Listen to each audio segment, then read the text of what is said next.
Olá, gente. Boa tarde. Bem-vindos a mais uma aula de Cálculo 1. A aula de hoje é uma continuação da aula de número 8, onde a gente está tratando dos tipos de funções. Então, vamos hoje falar das funções trigonométricas, que é o nosso sexto tipo de funções abordadas na aula de número 8. Antes de prosseguir, eu quero que nas aulas de elementos de cálculo vocês vão encontrar um vasto material sobre o assunto, todo o assunto relacionado à trigonometria. Tá? A aula 32, por exemplo, de elementos de cálculo, lá a gente fala sobre as razões trigonométricas no triângulo retângulo. Então a gente define seno, cosseno, tangente, etc., quando o θ é um ângulo agudo de um triângulo retângulo. Tá? Na aula de número 33, a gente define arcos e ângulos e introduzimos lá o ciclo trigonométrico. O ciclo trigonométrico nada mais é do que a circunferência de centro na origem e raio unitário. Então, o que diferencia o ciclo trigonométrico de outras circunferências gerais é exatamente o valor do raio, que no ciclo trigonométrico o raio é especialmente igual a 1, uma unidade. Tá? E nessa aula também a gente define um radiano. Então é uma aula interessante e é a oportunidade para você entender bem essa questão dos ângulos que são medidos em radianos. Tá? Na aula 34, a gente define as razões trigonométricas no ciclo trigonométrico. A diferença para a aula de número 32 é que lá na aula 32 a gente define essas razões no triângulo retângulo. Aqui na aula 34 a gente vai estender a definição de seno, cosseno para ângulos que não sejam apenas agudos, para outros tipos de ângulos. Então, para estender essas definições, a gente precisa, então, fazer isso no ciclo trigonométrico. E é o que a gente vai fazer aqui de novo nesta aula aqui. Com uma diferença que nesta aula a gente vai definir essas funções trigonométricas num círculo de raio R, não necessariamente de raio unitário, mas são definições que são inteiramente equivalentes, no sentido de que as definições da aula 34 implicam nas definições que a gente vai ver na aula de hoje e vice-versa.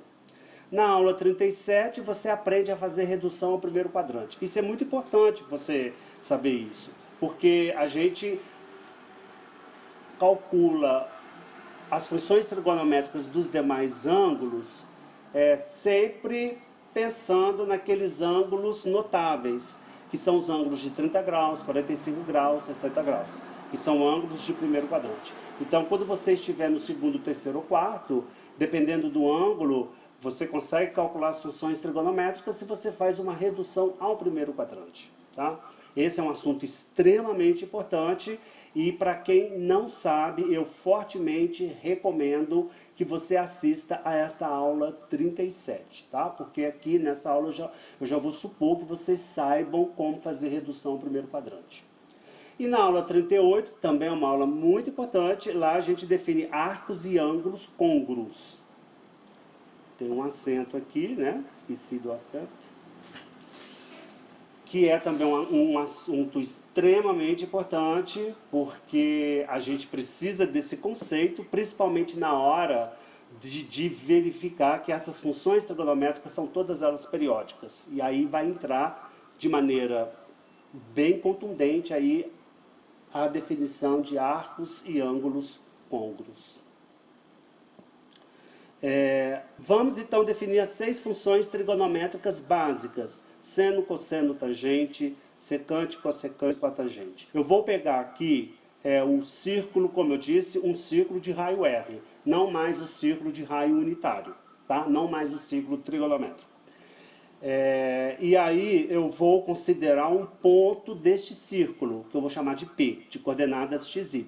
Isso significa que a abscissa do ponto X, isso significa que a abscissa do ponto P vai ser dado pela coordenada X e a ordenada do ponto P vai ser dada pela coordenada y. A abscissa é marcada no eixo dos x e a ordenada é marcada no eixo dos y.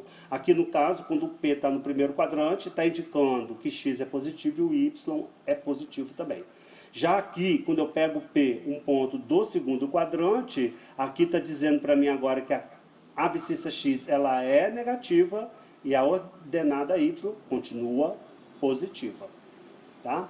E vou também considerar as outras possibilidades, que é aquela em que o ponto P está no terceiro quadrante, portanto x e y ambos negativos, e P quando P estiver no quarto quadrante, portanto x positivo e y negativo.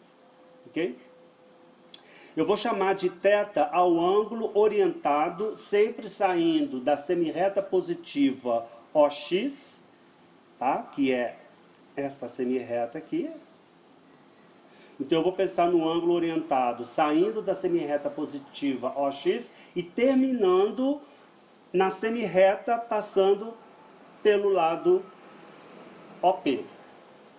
Então com isso você tem duas possibilidades, né? Você tem o ângulo θ, que sai da semirreta OX e termina em P, e caminha no sentido anti-horário, e você tem também o θ-til, que é esse ângulo na figura aí, que está de verdinho.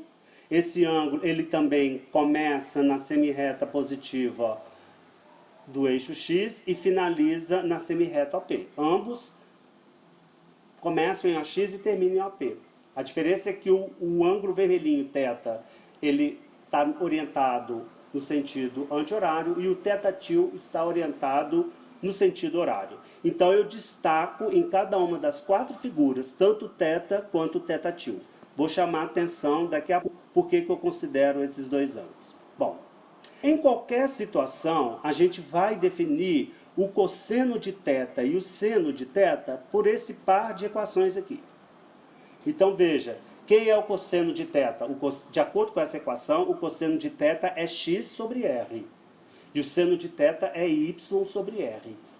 Equivalentemente, então, você diz que o x é o r cosseno de θ e o y é o r seno de θ. Tá? Por que que a gente define o cosseno de θ e o seno de θ dessa maneira? Porque se você for olhar lá na primeira figura, nessa figura aqui, você nota que o θ ele é um ângulo agudo. Né? Ele é um ângulo entre 0 e 90 graus. Então, se você olhar para esse triângulo retângulo aqui, ó, que eu estou sombreando de amarelo, se você usa a definição das funções trigonométricas no triângulo retângulo, então você vai concluir que o cosseno de θ vai ser quem? Vai ser o cateto adjacente, que no caso é esse aqui, representado pela abscissa x. Então veja, cosseno de θ vai ser o cateto adjacente, que é medido pela abscissa x, dividido pela hipotenusa. A hipotenusa, que no caso é quem? É o segmento OP e mede R. Da mesma forma, o seno de θ vai ser, seguindo lá a definição das funções trigonométricas dadas no triângulo retângulo, então olhando para esse triângulo retângulo amarelinho, o seno de θ agora vai ser quem? Vai ser o cateto representado aqui por este segmento na cor roxa, que representa exatamente quem? O comprimento y, então vai ser y, sobre a hipotenusa r. Então fica y sobre r. Então você conclui que o x é r cosseno θ e o y é r seno θ, certo? Então está aqui. O x é r cosseno θ e o y é r seno θ. Bom, isso aconteceu naquela figurinha, na primeira figurinha. Então agora, para os demais casos, né? Para os demais casos em que θ está no segundo quadrante, que é o caso aqui desta figura, ou no terceiro quadrante, que é o caso dessa figura, ou no quarto quadrante, que é o caso dessa figura, então nesses demais três casos, você faz a definição de forma que as fórmulas sejam mantidas. Então, com isso, essa definição, x igual a r cosseno de θ, y igual a r seno de θ, ela é válida, agora não só apenas para ângulos agudos, mas para quaisquer ângulos entre 0 e 2π radianos. Tá? Bom, aí, por que o θ tilde está entrando nessa história? Se você troca θ por θ tilde, as expressões permanecem válidas. Em outras palavras, se eu troco θ por θ tilde nessas duas equações, o resultado final continua dando os mesmos valores que são as coordenadas do ponto P. Tá? E isso é uma consequência do fato das funções trigonométricas serem funções periódicas, que é um assunto que nós vamos falar daqui a pouco. Ok? Bom, continuando, a gente sabe, então, de novo, quando você volta lá novamente à definição das funções trigonométricas no triângulo retângulo, lá a gente define a tangente de θ como sendo o cateto oposto, que lá na minha figura está representada por y, sobre o cateto adjacente, que lá na minha figura está representada por x. Vamos voltar lá na figura, para vocês se convencerem disso? Veja, o cateto adjacente, que é esse azulzinho, mede x, né? E o cateto oposto, que é esse aqui, que é lilás, mede y. Então, a tangente de θ, que é esse ângulo aqui, no caso do θ ser do primeiro quadrante, a gente sabe que é o cateto oposto, que é esse cateto de cor roxa, dividido pelo cateto adjacente, que é esse aqui, esse segmento na cor azul, que é, portanto, y sobre x. Tá? E, de novo, se você troca θ por θ tilde, a expressão ela continua válida. Tá bom? Bom, daí você... Agora faltou quem? A cossecante de θ, a secante de θ e a cotangente de θ, que é de maneira análoga ao que a gente, de novo, fez lá no caso dos ângulos agudos. Você estende as definições, ambos serão iguais a r sobre y. Veja, r sobre y é também o inverso de y sobre r. E y sobre r é o seno. Daí a conclusão de que o cossecante de θ é também o inverso do seno de θ. Certo? Da mesma forma, na definição da secante de θ, você conclui que também que o cossecante de θ também é definido como sendo r sobre x, quando θ agora é arbitrário, entre 0 e 2π, e observa que isso é o inverso de x sobre r, que por sua vez é o inverso do cosseno de θ. Tá?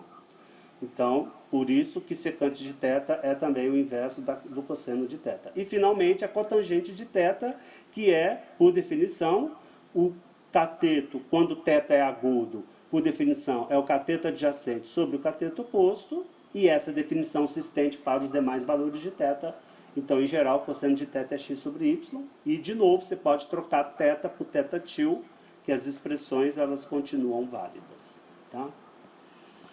Então, com isso, a gente tira essas relações aí, né? Que a tangente de θ é o seno sobre cosseno, a cotangente é o cosseno sobre seno, que também é o inverso da tangente, a secante é o inverso do cosseno e a cossecante é o inverso do seno.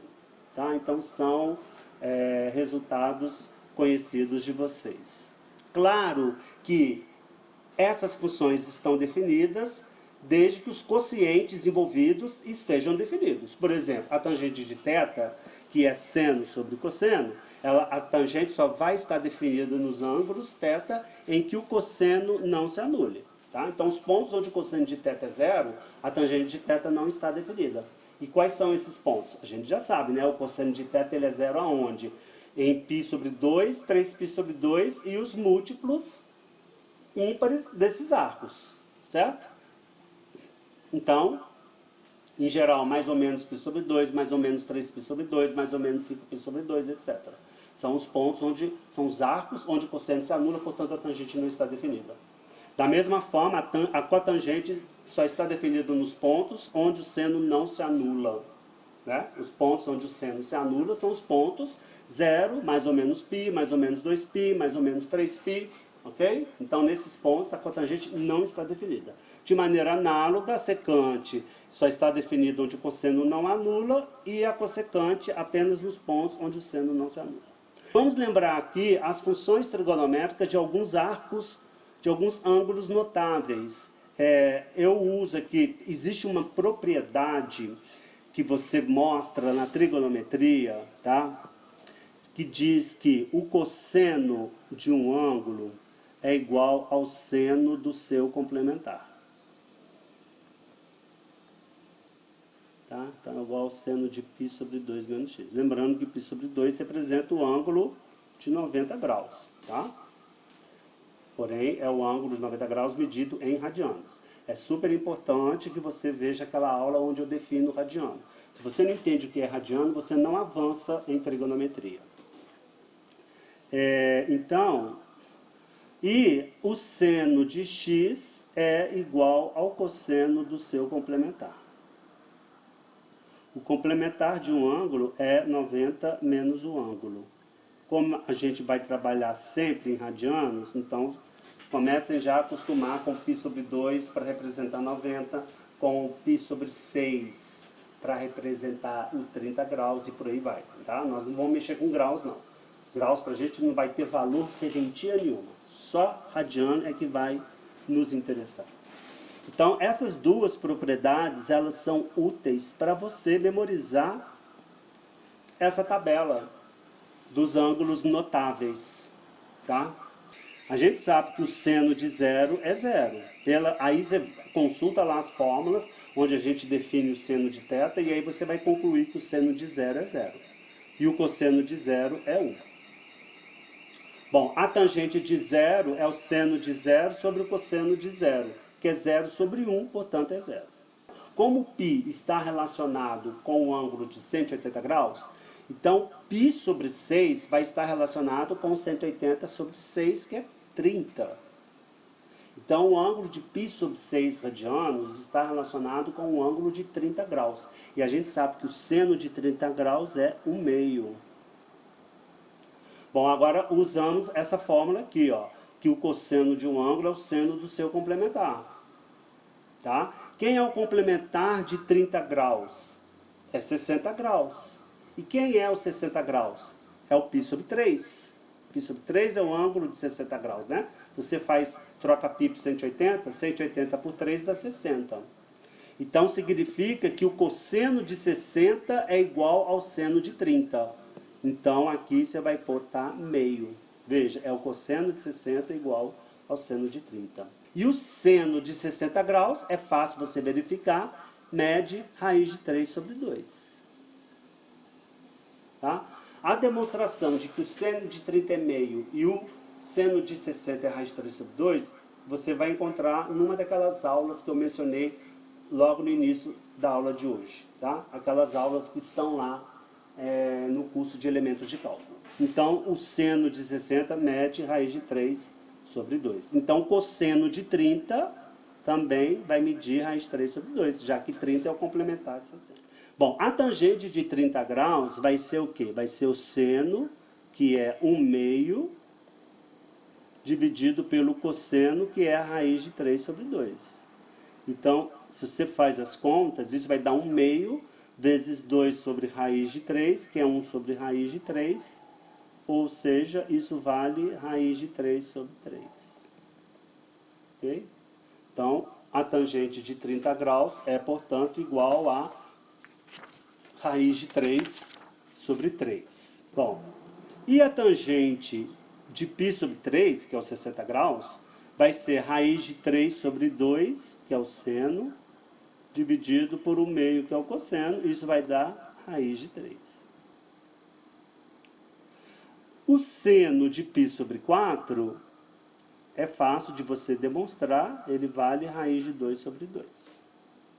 assim como o cosseno também vale raiz de 2 sobre 2. Então, a tangente, que vai ser um sobre o outro, o seno sobre o cosseno, vai dar 1. Bom, no π sobre 2, agora quem é zero é o cosseno. Então, agora o cosseno é 0 e o seno é 1. Tá? E a tangente simplesmente não existe. Porque você vai ter 1 sobre 0 e 1 sobre 0 não está definido. Ok? E note, gente, que você nunca vai ter um ângulo em que o seno e o cosseno sejam ambos iguais a 1 ou ambos iguais a 0. Porque quando um for 0, o outro vai ser 1. E quando um for 1, o outro vai ser 0. Então você nunca vai encontrar um ângulo em que seno seja 1 e o cosseno seja 1 ao mesmo tempo. E é fácil de você entender isso se você voltar lá para o círculo onde a gente definiu o seno e o cosseno de um ângulo. Tá bom? Da mesma forma, você nunca vai encontrar um ângulo em que o seno e o cosseno sejam ambos iguais a 0. Porque quando um é 0, o outro é 1, e quando um é 1, o outro é 0. Como a gente viu de novo. Bom, quando o ângulo for π, a gente sabe que o seno de π é 0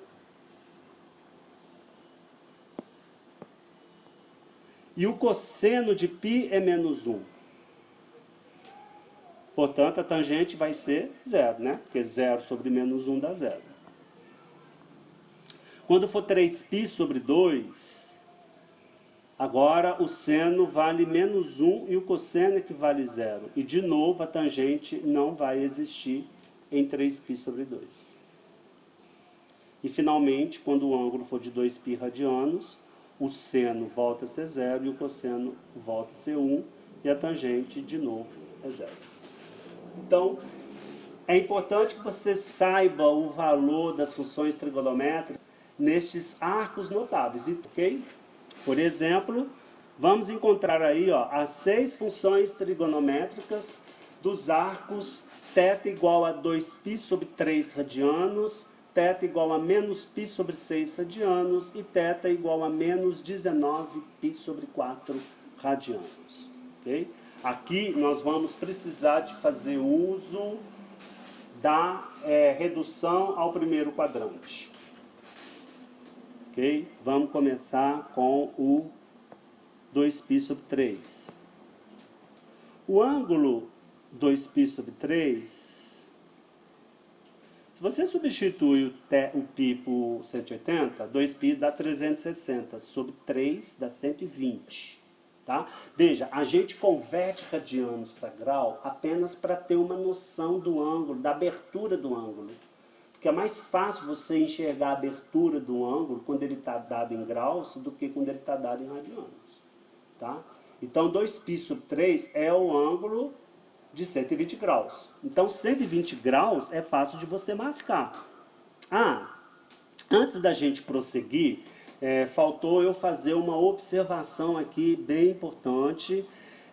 Quando o ângulo ele está orientado no sentido anti-horário, a gente associa a este ângulo o valor positivo. E quando o ângulo está orientado no sentido horário, então este ângulo é negativo. Tá? Então, isso é uma convenção padrão internacional. Ou seja, ângulos positivos são os ângulos orientados no sentido anti-horário e ângulos negativos são os ângulos orientados no sentido horário. Como é o caso lá da figurinha do início da aula. Né? Você vê que nessas figurinhas aqui, o θ, que é o ângulo em vermelho, ele é positivo, e o θ-til, que é o ângulo em verde, na cor verde, ele é negativo. Veja, 120 graus, falta quanto para chegar a 180? 60. Então, você vai desenhar o ângulo θ de modo que essa abertura aqui seja de 60 graus. Então, indica que o θ, lembra, o ângulo sempre sai do semi-eixo positivo do x e finaliza no lado OP. Então, esse ângulo aqui é o ângulo de 120 graus, ou seja, esse é o ângulo de 2π sobre 3 radianos. Então você vê que ele é um ângulo do segundo quadrante. Então eu quero calcular o seno, cosseno, etc., do ângulo de 120 graus. Bom, eu vou repetir a figurinha aqui. Para fazer a redução ao primeiro quadrante, você vai pegar o ponto P' simétrico de P que está no primeiro quadrante. Então os pontos simétricos ao ponto P, ele sempre tem que estar lá no primeiro quadrante. Por isso que chama redução ao primeiro quadrante.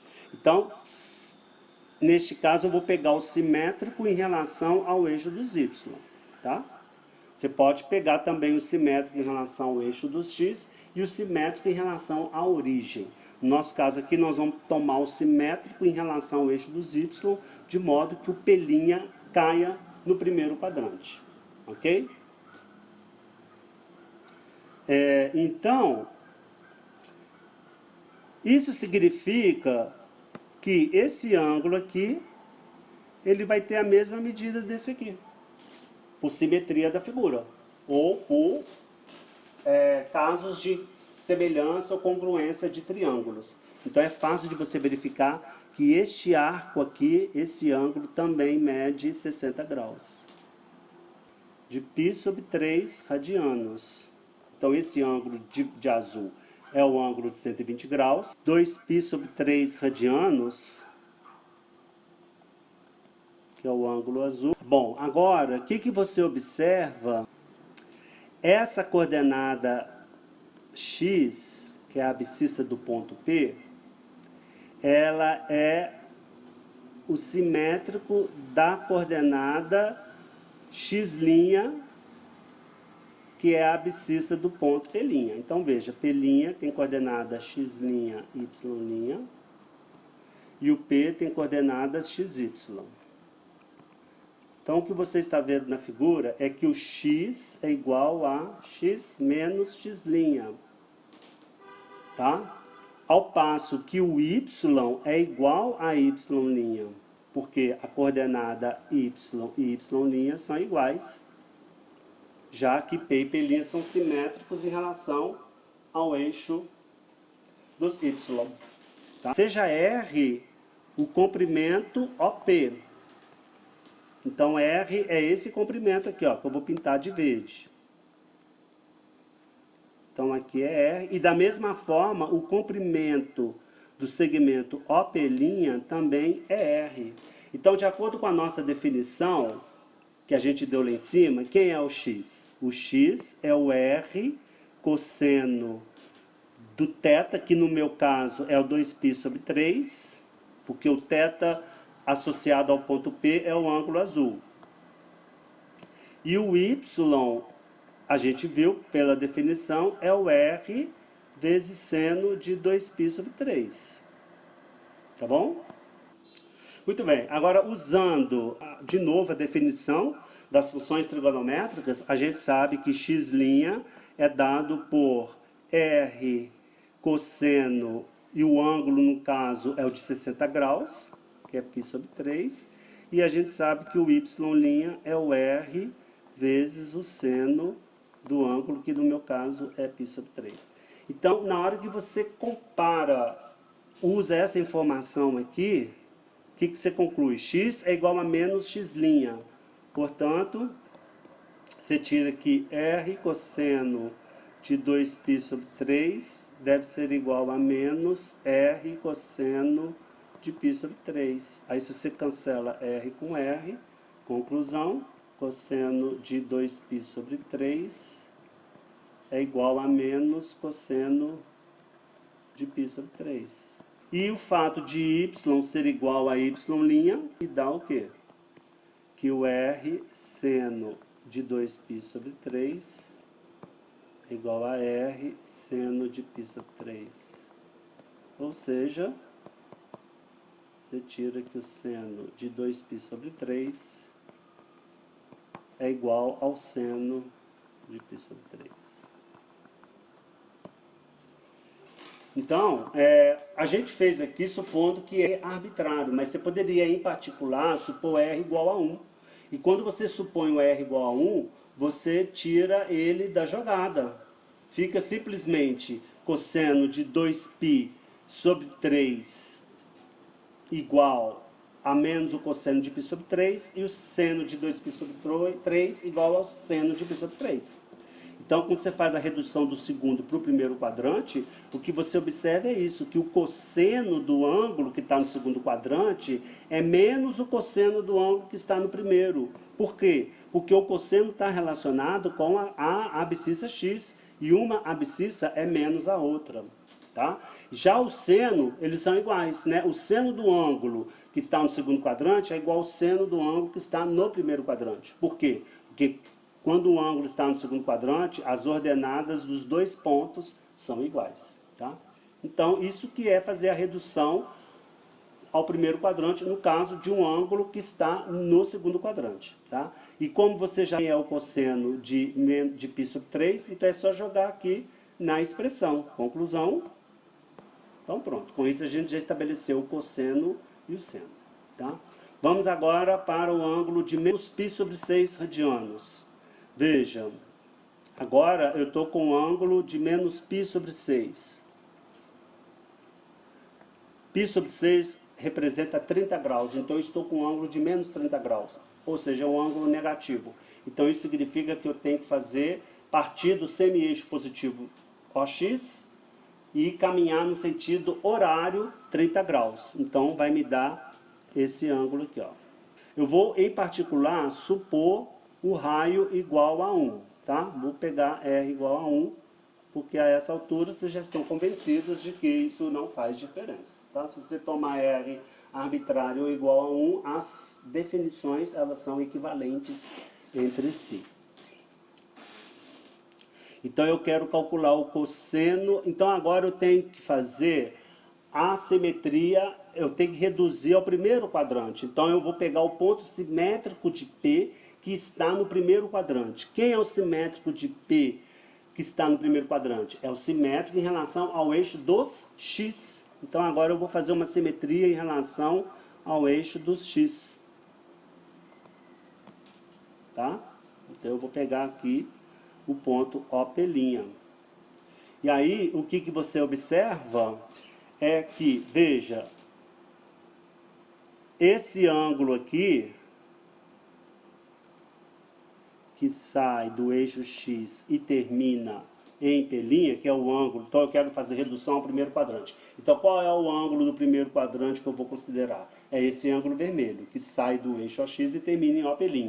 E este ângulo, ele tem a mesma abertura que o ângulo dado do meu problema, né? Ou seja, essa abertura aqui é igual a essa. E ambas medem quanto? 30 graus. Entendeu?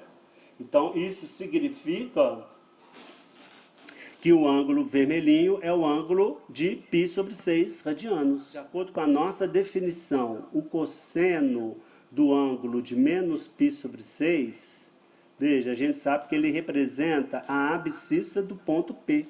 Né? Quem é a abscissa do ponto P? É este segmento azulzinho aqui. Tá? Ele é o meu x. Tá? É o x sobre R, só que o R é 1, então acaba ficando x sobre 1 que é igual a x. Então, o cosseno de menos π sobre 6 é o x, e esse x, essa abscissa x, é também quem? O cosseno do ângulo π sobre 6.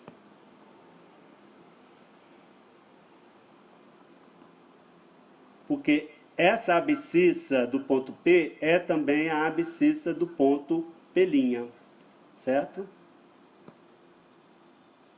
Então, o ponto P e o ponto P' têm a mesma abscissa, já que P' é o simétrico de P em relação ao eixo X. E o seno, então, o seno de menos π sobre 6 é a ordenada do ponto P, que é Y.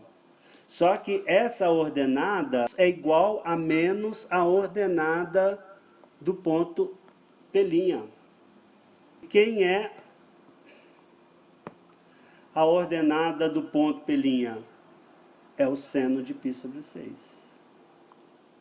Conclusão, o cosseno de menos π sobre 6 que é o cosseno de π sobre 6, e o cosseno de π sobre 6, a gente sabe, é a raiz de 3 sobre 2. Já o seno de menos π sobre 6 é menos o seno de π sobre 6, e o seno de π sobre 6 a gente sabe que é meio. Bom, agora ficou faltando o ângulo de menos 9π sobre 4. Bom, o ângulo de menos 19π sobre 4 é fácil de você ver que ele é um arco côngruo ao arco de menos 3π sobre 4. Por quê? Porque você pode escrever o menos 19π como sendo menos 3π menos 16π. Tá? Por que eu fiz isso? Por que eu decompus o menos 19 dessa forma? Menos 3π com menos 16π. Por quê? Porque agora quando você separa as frações, vai vir menos 3π sobre 4, menos, e 16 sobre 4 é o quê? É igual a 4. Então, na verdade, o seu arco menos 19π sobre 4 é o arco de menos 3π sobre 4 mais uma volta de menos 4π. O que é uma volta de menos 4π? Na verdade, corresponde a 2 voltas de menos 2π. Ou é uma volta completa no sentido horário. Tá? Então vamos lá, vamos marcar o arco de menos 19π sobre 4. Isso significa que você tem que andar, primeiramente, menos 3π sobre 4. Menos 3π sobre 4, acompanha comigo. Menos π sobre 4, que corresponde a 45 graus, né? Mais menos π sobre 4, portanto, vai dar menos 2π sobre 4, que é 90 graus, mais menos π sobre 4, que vai dar, portanto, menos 3π sobre 4. Tá? Então, aqui você tem, no total, você andou menos π sobre 4, com mais menos π sobre 4, com mais menos π sobre 4. Ou seja, no total, você andou menos 3π sobre 4. Agora, você vai andar mais menos 4π. Então, para você somar menos 4π, como é que você faz? Você começa de onde você parou. Você não começou primeiro marcando menos 3π sobre 4? Então, você saiu daqui do semi-eixo positivo dos x e finalizou aqui. Com isso, você marcou menos 3π sobre 4. Agora, continua. Você vai marcar mais menos 4π. Menos 4π é o mesmo que menos 2π mais menos 2π. Menos 2π é uma volta completa no sentido horário. Lembra? Não tem um número negativo aí? Então, você vai andar menos 2π. Então, aqui, ó. Andei menos 2π. E agora, vou andar mais menos 2π. Então, quanto que eu andei no total? Menos 19π sobre 4. E eu parei aonde? Eu parei exatamente no mesmo segmento que determina o ponto P.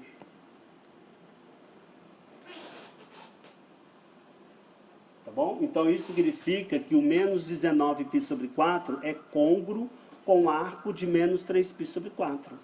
Então, o cosseno e o seno deles são iguais, tá? Ou seja, então agora é só fazer a redução ao primeiro quadrante, né?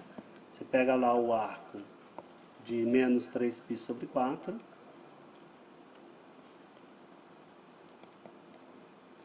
O ponto P está aqui. Você tem que pegar o ponto P simétrico, tem que pegar o ponto simétrico de P que está no primeiro quadrante. Então, isso significa o quê? Que você tem que tomar o simétrico em relação à origem.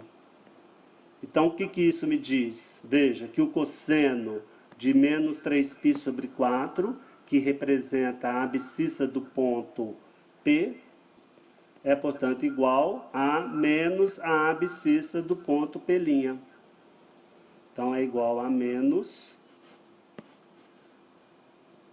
a abscissa do ponto P', que é o cosseno de π sobre 4. Né? Porque é fácil de você verificar que esse ângulo aqui, ó, é o ângulo de π sobre 4. E o cosseno de π sobre 4 é o quê? É a raiz de 2. Então, isso vai dar menos a raiz de 2 sobre 2. E da mesma forma, o seno de menos π, 3π sobre 4, que representa a ordenada do ponto P, é menos a ordenada do ponto P'. Então, o seno de menos 3π sobre 4 vai ser igual a menos a ordenada do ponto P', que é o seno de π sobre 4. Portanto, vai dar também menos a raiz de 2 sobre 2. Ok? Então, com isso a gente finaliza o exercício. Foi dado que o θ é um ângulo do segundo quadrante. E que a tangente de θ vale menos 3/2.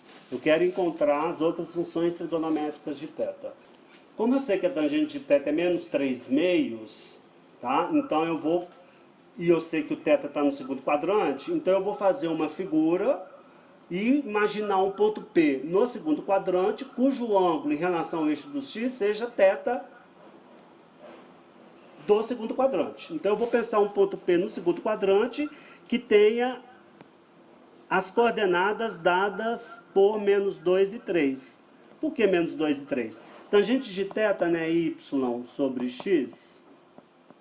Então, como foi dado que é menos 3/2, então eu vou, e como o θ tem que estar no segundo quadrante, então meu y tem que ser positivo e o x tem que ser negativo. Então eu vou pensar num ponto que tenha a ordenada 3 e a abscissa menos 2, porque aí fica igual a menos 3/2, tá?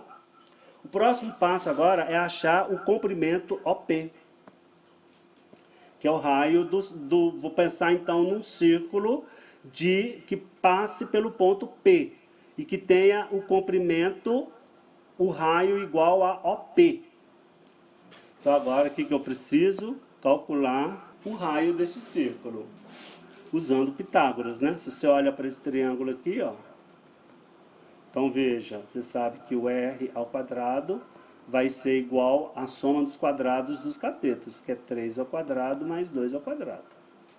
Tá? O triângulo, os lados, é sempre a medida positiva, né? Se a abscissa mede menos 2, significa que o lado correspondente do triângulo retângulo mede 2 unidades. Então isso vai me dar o quê? Que o r é a raiz de 13. Bom, então agora eu já posso calcular as outras funções trigonométricas, porque eu já tenho o r. Lembra, quem é o x? X é o r cosseno de θ. Mas neste caso, quem é o x? O x é menos 2. E o r é a raiz de 13. Então fica menos 2 raiz de 13 igual ao cosseno de θ.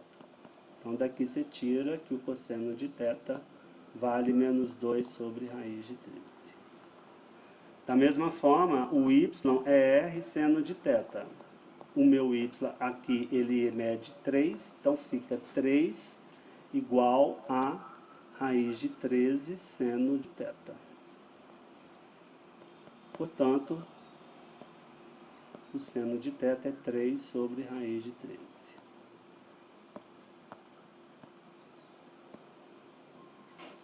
Agora vamos para a cossecante de θ. Bom, a cossecante de θ, a gente sabe, é o inverso do seno. Como o seno é 3 sobre raiz de 13, então isso fica raiz de 13 sobre 3. A secante de θ é o inverso do cosseno. Como o cosseno é menos 2 sobre raiz de 13, então isso vai dar menos raiz de 13 sobre 2. E finalmente, a cotangente de θ, que é o inverso da tangente, portanto, menos 2/3, já que a tangente é menos 3/2. Tá? Então, finaliza o exercício. Bom, agora vamos à periodicidade. Em geral, as funções seno, cosseno e tangente, elas são o seno de um ângulo, ele é igual ao seno de θ mais 2κπ. Da mesma forma, o cosseno de θ é o cosseno de θ mais 2κπ. A mesma coisa acontece para tangente, secante, cossecante, etc. Tá? Então é aquilo que eu falei. Quando você pega um ângulo θ e adiciona a ele múltiplos de 2π, você vai parar no mesmo ponto P. Portanto, as funções trigonométricas vão coincidir desses respectivos ângulos, entendeu? Então, o seno de θ vai ser o seno de θ mais 2κπ, onde k é um número inteiro. Por exemplo, se você faz K igual a menos 1, então você vai acabar obtendo quem? O ângulo de θ, né? Vamos entender isso por quê? Olha lá, que é aquele ângulo que a gente definiu lá no início da aula. Veja, você pega o seu ângulo θ, suponha que ele esteja aqui. Quando você faz K igual a menos 1, então θ mais 2kπ vai dar quem? θ menos 2π. Quando K igual a menos 1. Então, quem é o θ menos 2π? Vamos marcar o ângulo θ primeiro? O θ está aqui. Saiu do eixo X, finalizou no segmento OP. Agora você vai andar a quantidade menos 2π, né? Porque θ menos 2π é o mesmo que θ mais menos 2π. Então você vai adicionar ao θ a quantidade menos 2π. Então, você primeiro marcou o θ, marcou, você saiu de X, parou aqui. Agora você vai andar menos 2π. O que é menos 2π? É uma volta completa no sentido horário. Então você vai fazer isso aqui, eu vou marcar de vermelho. Você vai fazer isso aqui, ó. Então veja, no final das contas, você fez isso aqui, ó. Você veio para cá e voltou para cá. Mas quando você vai e volta, você anula o ângulo θ. Então, no final das contas, sobrou quem? Sobrou o ângulo que sai do eixo X e finaliza em OP.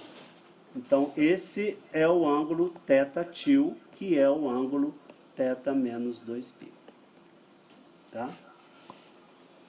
Então, por isso que quando K é igual a menos 1, o θ menos 2π em particular é o θ, que é aquele ângulo que a gente definiu lá no início dessa aula.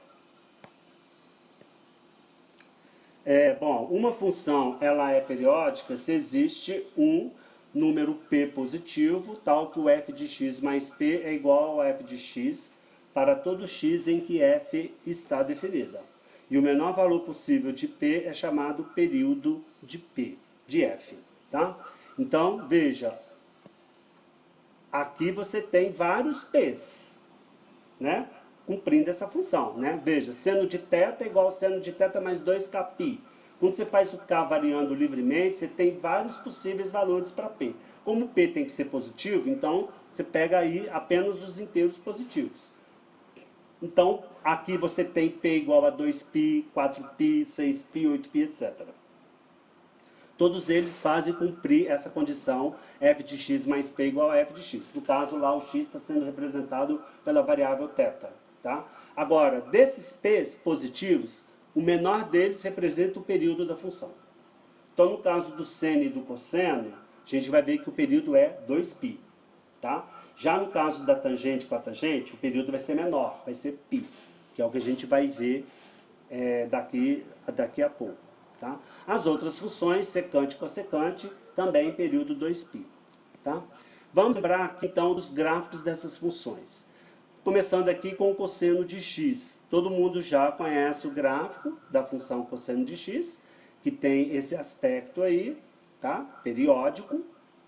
Você vê que nos arcos π sobre 2 e 3π sobre 2, menos π sobre 2 e 3π sobre 2, o cosseno se anula. Nos arcos π, 2π, menos π e menos 2π, o cosseno ou é mais 1 ou é igual a menos 1. No zero, em particular, o cosseno é 1. Então, se você faz uma tabela de valores, então você obtém esse gráfico com esse aspecto aí para representar o cosseno de x. Tá? Você vê que o que você está vendo aqui, ó, aqui representado,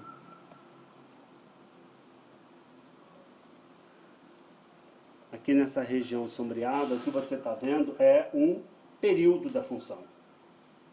2π, tá vendo? Ó, você vê que o comprimento desse intervalo, ele é 2π. Está dizendo que esses são todos os valores possíveis do cosseno no intervalo 0, 2π. A partir daí, os valores começam a se repetir. Então, a partir daí, o gráfico começa a ter cópias do que é essa parte aqui do gráfico. Ó, tá? Essa parte que eu estou desenhando aqui de amarelo é um período da função. Fora, à medida que você vai jogando mais valores para x, os valores do cosseno vão repetindo. Então você vai reproduzindo novamente essa parte amarela aí do gráfico. Então, se você prolonga o gráfico, o que você vai obter, vou pintar de azul, é cópias indefinidas dessa parte amarela que representa o período da função cosseno de x. Okay? Como você pode observar, né, as imagens estão todas confinadas aqui, ó, entre menos 1 e 1. Tá? Isso mostra, portanto, que os valores do cosseno de x estão sempre limitados entre menos 1 e 1. Isso significa que o valor cosseno de um ângulo nunca ultrapassa esses dois valores. Se você encontrou na sua... Se você resolver um exercício e encontrou lá cosseno de x igual a 2, você está errado. Ou cosseno de x igual a menos 3/2, está errado. Por quê? O cosseno de x nunca ultrapassa o valor de 1 e nem o valor de menos 1. Ele está confinado entre esses dois valores. Isso mostra para a gente, portanto, que o conjunto imagem é de fato o intervalo fechado menos 1, 1. E o período da função, como a gente viu aqui, ele é 2π. Tá? Dizer que o cosseno de x está entre menos 1 e 1 é o mesmo que dizer que o módulo do cosseno de x é menor ou igual a 1. Tá? Ou seja, a função cosseno de x ela é limitada pelas retas verticais y igual a 1 e y igual a menos 1. Você vê que o gráfico ele fica todo confinado entre essas duas retas. Tá? Então esse aí é o aspecto, são as características da função y cosseno de x e seu gráfico. A função seno de x é de maneira inteiramente análoga. Tá? De novo, a função fica limitada entre as retas menos 1 e 1 também. Ou seja, os valores do seno eles também ficam limitados entre menos 1 e 1 para todo x. Ou, em outras palavras, o módulo do seno de x é sempre menor ou igual a 1. De novo, o período é igual a 2π, né? E eu vou desenhar aqui, eu vou sombrear a parte que representa, a parte do gráfico que representa um período da função. Isso significa que, fora desses valores 0 e 2π, se você calcula o valor do seno, o gráfico começa a se repetir. Tá? Então, esse padrão que você está vendo aí sombreado de verde, ele se repete indefinidamente, tanto para a direita quanto para a esquerda. Tá? Então, isso indica para nós que o período da função seno de x é igual a 2π. Como você observa, né, nos pontos múltiplos ímpares de π sobre 2, ou seja, 3π sobre 2, π sobre 2, menos π sobre 2, menos 3π, etc. Nesses pontos, o seno ou ele é 1 ou ele é menos 1. E nos múltiplos de π, tipo π, 2π, menos π, menos 2π, 3π, etc., o seno ele vale 0. Tá? E, de novo, o conjunto imagem da função é também o intervalo menos 1, 1. No eixo dos y. Tá?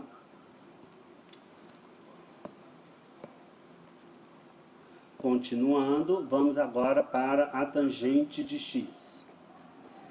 A tangente de x tem esse aspecto aí que vocês estão vendo. E fora desse intervalo de menos π sobre 2 e π sobre 2, o padrão começa a se repetir. Então isso dá para mim que a tangente ela tem um período menor. O período da tangente é de π radianos. Por quê? Todos os valores da tangente estão completamente definidos quando x varia entre menos π sobre 2 e π sobre 2. A partir daí os valores passam a se repetir. Então isso significa que se você for traçar o gráfico da tangente para os outros valores, você vai ver um comportamento periódico do que você está vendo da curva em vermelho. Tá? Eu vou desenhar de azul. Então o gráfico ele começa a se repetir de maneira periódica, indicando, portanto, que o período ele é igual a π. Tá? O período da tangente é π. Claro que a tangente, você observa que ela não está definida nos pontos menos π sobre 2, π sobre 2, 3π sobre 2 menos 3π sobre 2, ou seja, os múltiplos ímpares de π sobre 2, né? Por quê? Porque nesses pontos o cosseno se anula. E como a tangente é seno sobre cosseno, então a tangente não vai estar definida nesses valores. Tá? E aí você vê que se você pega valores de x muito próximos de π sobre 2 aqui à esquerda, os valores da tangente vão subindo para mais infinito. Tá? E se você se aproxima de π sobre 2 pela direita, você vê que os valores da tangente vão se aproximando para menos infinito. Tá? Então, na vizinhança dos pontos onde a tangente não existe, de um lado a tangente vai para mais infinito, do outro lado a tangente se aproxima para menos infinito. Então isso dá um caráter assintótico da curva em relação a essas retas verticais passando por esses pontos onde a função tangente não está definida. Você vê que o domínio é o conjunto dos reais, tirando fora os pontos onde a tangente não está definida, e o conjunto imagem é o conjunto dos reais. Né? Por quê? Qualquer número real que você der aqui, ó, você consegue calcular a tangente de alguém. Por quê? Qualquer reta que você passar cortando o eixo dos y vai cortar o seu gráfico em algum ponto, indicando, portanto, que todos os números reais são imagem de alguém. Tá? E o período é, obviamente, π. A secante, que é o inverso do cosseno, ele tem esse aspecto aí, o gráfico. Tá? Depois, se vocês quiserem ver mais detalhes de como traçar esse gráfico, vocês podem consultar as minhas aulas lá do curso de elementos de cálculo. Tá? Eu tenho aulas lá onde eu faço o esboço desses gráficos e faço uma análise desses gráficos também. Aqui eu estou fazendo de maneira rápida e resumida para que a gente vai, quando chegar e falar desses assuntos, você tem que já saber do que se trata, quem é o gráfico, etc. Tá? Mas aqui, esse é o gráfico da secante. Você vê que ele tem esse comportamento. Nos pontos menos π sobre 2, π sobre 2, por exemplo, e 3π sobre 2, ou seja, nos múltiplos ímpares de π sobre 2, você vê que a função ou ela vai para mais infinito ou vai para menos infinito. Tá? No zero, a função é igual a 1, assim como no π é menos 1, no menos π é menos 1, no 2π é 1, no menos 2π é 1, que são os pontos onde o cosseno vale 1 ou menos 1. Né? Porque como a secante é o inverso do cosseno, então nos pontos onde o cosseno vale 1, fica 1 sobre 1, que dá 1. Nos pontos onde o cosseno é menos 1, fica 1 sobre menos 1, que dá menos 1. Por isso, então, que o gráfico passa por esses, toca as retas y igual a 1 e y igual a menos 1. Tá? E como você pode observar aqui, pegando aqui o trecho que representa um período da função, vou pintar de verde, que é exatamente essa parte aqui, ó, do gráfico, que representa todos os valores possíveis da secante de um ângulo. A partir daí, qualquer outro ângulo, os valores passam a se repetir. Então, o gráfico começa a se repetir periodicamente à medida que o x vai variando em R. Então, você vai obtendo cópias do gráfico indefinidamente. Tá? Tá aí o domínio, que são os pontos onde o cosseno se anula, ou seja, o domínio é o conjunto dos pontos onde, tirando fora os valores onde o cosseno se anula. A imagem, o conjunto imagem é o conjunto dos valores em que y é menor ou igual a menos 1 ou y é maior ou igual a 1, que são a união desses dois intervalos aqui, ó. Tá? Então, a união desses dois intervalos representa o meu conjunto imagem, tá? Que é exatamente a região do eixo y que contém todas as imagens da função. Tá? A cossecante de x, ela tem um traçado similar ao da secante, tá? Parecido. Então vai ter esse aspecto aí, lembra Na verdade, a cossecante, ela é a secante transladada. Tá? Então, na verdade, se você translada uma, as duas curvas vão coincidir.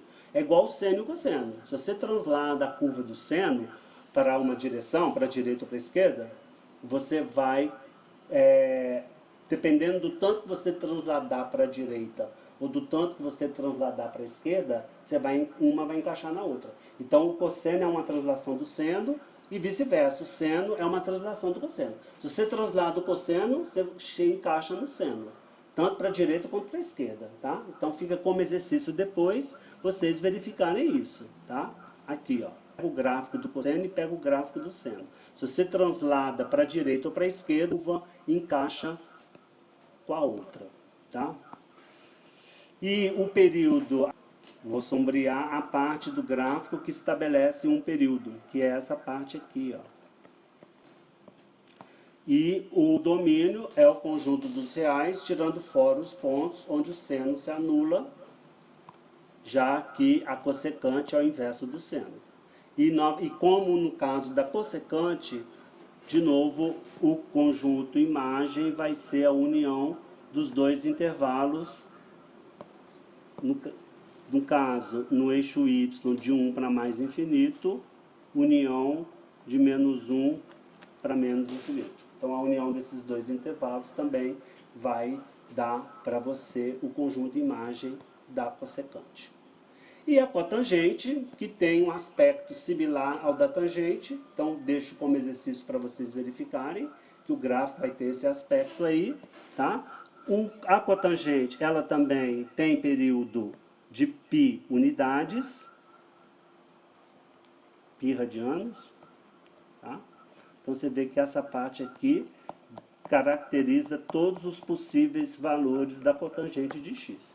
Para outros valores de x, a função começa a se repetir. Então, se você traçar o gráfico para os demais valores de x, você vai encontrar algo assim, né? Aí, de novo, o domínio é o conjunto dos reais, tirando fora os pontos onde o seno se anula. E, como no caso da tangente, o conjunto imagem é o conjunto dos números reais. Tá? E o período é π. Tá? E, finalmente, a paridade. O que é a paridade de uma função? Veja, uma função ela é chamada de função par se o f de menos x for igual ao f de x para todo x. Tá? As funções pares, elas têm essa característica. A imagem de x e de menos x coincidem. Então, você pega x aqui, menos x vai estar aqui. Está dizendo que o f de x e o f de menos x, eles são iguais, que é esse número aqui, ó. Então, aqui está o f de x, que é também o f de menos x. Então, está dizendo que esse ponto está no gráfico e esse ponto aqui também. Se você fizer isso agora para todos os valores de x possíveis, todos os seus simétricos vão ter o quê? As suas imagens correspondentes iguais. Então, se o seu gráfico fizer uma coisa do tipo assim, então do lado de cá ele vai fazer o quê? Ele vai fazer isso, ó. Entendeu? Porque aí todo x e o seu simétrico vão ter imagens iguais. E os seus pontos respectivos vão estar a uma mesma distância em relação ao eixo y. Isso é o que acontece com as funções pares, né? A parte do gráfico que está correspondente a x positivo, ela é simétrica em relação à parte do gráfico que está correspondente aos valores negativos de x. Isso significa que o eixo y ele funciona como um espelho. Se você pegar esse gráfico aqui e girar ele aqui, tira da tela, passa aqui no espaço e encaixa com o segundo quadrante, se você fizer esse movimento, essas curvas elas vão se encaixar ponto a ponto, mostrando, portanto, que a parte verde é o reflexo da parte vermelha. Tá? Então o eixo y funciona como um espelho. Essa é uma característica das funções pares. E a facilidade, se você sabe que uma função é par, basta você traçar o gráfico dela para os valores positivos de x. Porque para os valores negativos é só você rebater o gráfico de maneira simétrica. Tá? E aí você obtém o gráfico em sua totalidade. Tá bom? Uma função dessas funções que a gente viu aqui, cosseno é uma função par. Tá? Se você olhar o gráfico lá da função cosseno, aqui, vamos pintar de roxo o gráfico do cosseno correspondente aos valores de x positivo. E vou pintar na cor verde o gráfico do cosseno quando x é negativo. Olha para o gráfico na cor roxa com o gráfico na cor verde. Você vê que os pontos eles são simétricos, tá vendo? Tá? Pega esse ponto aqui, ó, ele é simétrico desse. Então, se você pega essa parte do gráfico aqui e tira da tela, gira no espaço e volta para o outro lado do quadrante, as duas curvas vão coincidir. Isso mostra, portanto, que o cosseno é uma função par. Em outras palavras, ou seja, o f de x, que é o cosseno, o f de menos x, que é o cosseno de menos x, é igual ao f de x, que é o cosseno de x para todo x. Tá? Então, o cosseno é uma função par. Tá bom? Agora, uma função é ímpar se o f de menos x for menos o f de x. Ou seja, se a imagem de menos x é o simétrico da imagem de x. Geometricamente, o que isso quer dizer? Significa, suponha que o x esteja aqui, positivo, e o f de x esteja aqui. F de x, então, é esse comprimento aqui, ó, é essa altura.